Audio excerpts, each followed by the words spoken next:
This assessment asks us to give the mechanism of the SN1 reaction shown. Given that it's an SN1 reaction, we know that it's going to start by forming a carbocation, which will then be attacked by a nucleophile. Let's start by having the good leaving group, chloride, simply leave. Now, when that leaves, that's going to make a new tertiary carbocation. We know that that tertiary carbocation is stabilized by hyperconjugation and is sp2 hybridized, meaning that that carbon has an empty p orbital.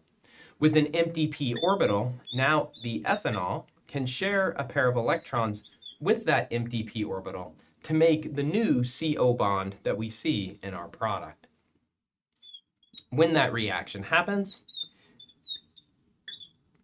the ethanol will bring along its proton so that the product we get at this point has a positive charge on oxygen, meaning that this proton is somewhat acidic. There's lots more ethanol in solution, and so another molecule of ethanol can come along and remove that proton in an acid-base reaction to form our product, ether.